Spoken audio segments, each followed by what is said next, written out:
The fishing in Florida here is some of the best bass fishing in the world. I mean, this is what I would describe as the land of the giants. You know, if you want to come catch a big bass, Florida is where you want to do it. As I got older, I kept going down to Gemini Springs and you know, learning how to fish, getting new rods and reels and learning how to tie knots and things like that. But the process was a lot slower back then, a lot more trial and error, you know. Once I was like 14 or so, I met John. Turns out this guy, you know, no one in his family fished either. So it's like, you know, we just immediately connected. It's like, hey, you know, you like fishing and I like fishing, and why don't we do this together? I just thought, okay, you know, this is a lot of fun. And John and I started fishing these local John boat tournaments.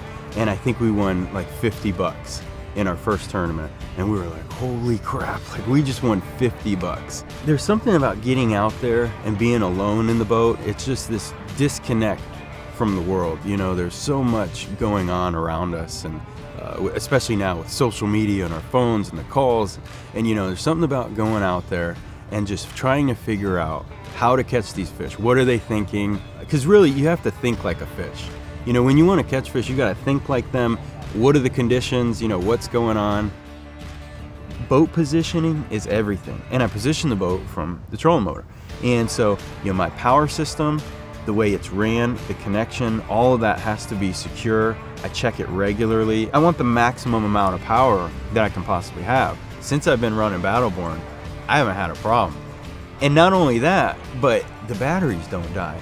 And I run them really hard. I'm moving, I'm casting, constantly casting and moving, trying to figure out where the fish are, because we only have a certain amount of time for practice to figure these fish out. The importance of that power system and making sure that that always works is everything to me. So I'm really satisfied with the Battleborn batteries and how they've performed. They're flawless.